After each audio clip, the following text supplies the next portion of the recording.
themes that keeps appearing is the relationship of the mishkan to Shabbos, that the mishkan is connected to Shabbos, that every time we start to have a telling of the verses, of the commandment to build, or that they did build, or donate, we also have a commandment of Shabbos. And Rashi says on chapter 35, verse 2, it says in the verse, Moshe gathered the people, and then it says, 6 days you shall work, and on the seventh day you shall not work. Kodesh, Shabbos, Shabbos. So 7th day is Kodesh, Shabbos, Shabbos on Hashem. It's a Sabbath for God.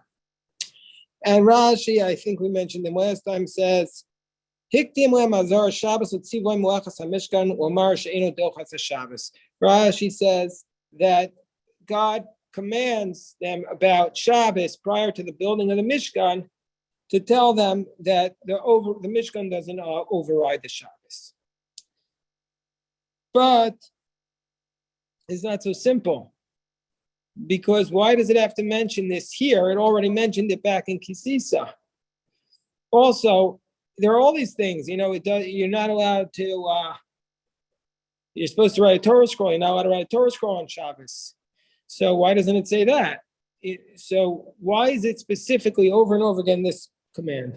So I want to share in this context, I saw 3 different explanations. I saw Rabbi Soloveitchik, Rav Volby, and the Dudai Reuven. So let's first go to Rabbi Soloveitchik, then we'll go to Rav Volby, and then at the end, we can see what the Dudai Reuven says about this. So first was, what does Rabbi Soloveitchik say? It says, these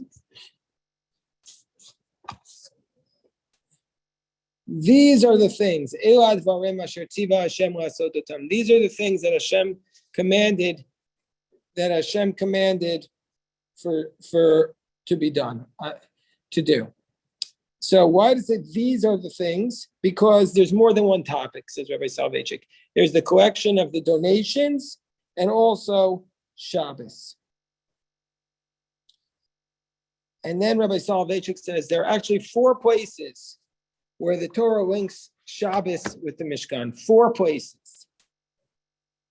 First is in Kisisa, earlier in Exodus, after describing Betzal and Oliav, chapter 31, verse 13.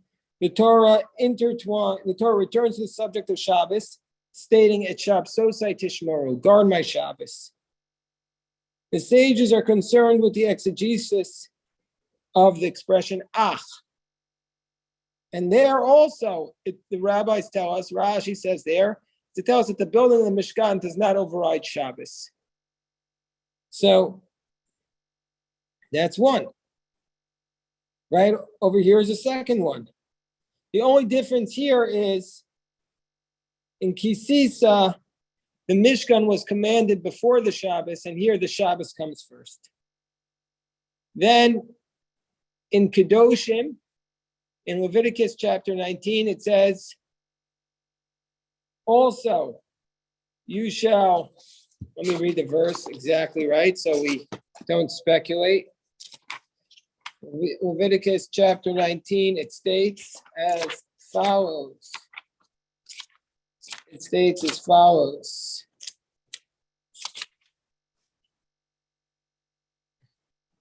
As Shabsosai Tishmoru Mikdashi Tiro, my Shabbos you shall guard, and my temple you shall, my Shabbos you shall guard, and my temple you shall fear. Again, the same idea. And Rashi again says here also, Ein binyan beit hamikdash dochet haShabbat.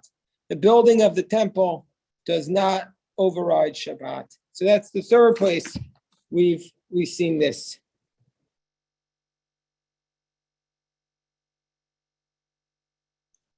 And finally, in Parashas Bahar, at the end of Leviticus, the very last verse in the whole book of Sefer Vayikra states as follows.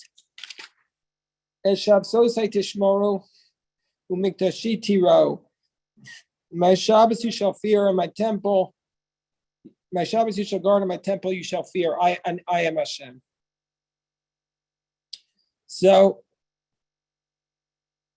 Those are four places where the Torah explicitly connects this commandment to build a mishkan with Shabbos, fearing Shabbos. So why are these concepts of Shabbos and the Mishkan intertwined? What's the reasoning? So like I said before, we're going to look at three separate explanations. First is Rabbi Soloveitchik. He says both Shabbos and the tabernacle constitute sanctuaries. One is a sanctuary in time, that's Shabbos, and the Mishkan represents a sanctuary in space. Hashem wants the Jews to establish a residence for him both in space and time. So that's what Rabbi Soloveitchik is saying. We have to make a sanctuary of space, a sacred space, and also a sacred time. The Jew who has prepared properly for Shabbos and is about to light his candles finds himself in the same position as the Jew of the 2,000 years ago preparing to enter the sanctuary. Wow. The Dudai Reuven will say this also, but he says it a little differently. But basically, we're entering into a sanctuary. When we start the Shabbos, we're entering into a sanctuary. Just like when we built the Mishkan, we entered into a sanctuary, and we built a sanctuary. When we build the Shabbos when we build a Shabbos by setting our lives up and focusing it around Shabbos, we're building a sanctuary, just like the temple. And so says Rabbi Soloveitchik, on the one hand, infinity separates the human being from God. On the one hand, how can we relate to God? On the other hand, Hashem is immanent and close to his people. Through Tzimtzum, Hashem squeezed, Tzimtzum is the contraction, the limitation of God, the self-contraction. Hashem squeezed infinity into the finitude and chose to dwell amongst human beings. First in the Mishkan, later in the temple, but also in the Shabbos. Shabbos is how Hashem contracts himself and dwells amongst us. This is what Rabbi Soloveitchik says. On Friday night, Hashem pays us a visit. The Chadadi represents the Shekhinah knocking on our door. Wow.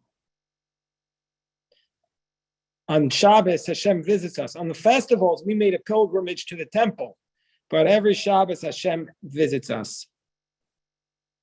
The Shekhinah of the temple was transcendental. A cloud of glory hovered over it by day and a pillar of fire by night. Shekhinah was both a physical light and a spiritual experience. Shabbos also demonstrates God's presence, but unlike the Mishkan, which is on a supernatural level, Shabbos demonstrates God's presence on a natural level. So, Shabbos represents being aware of God through the natural order.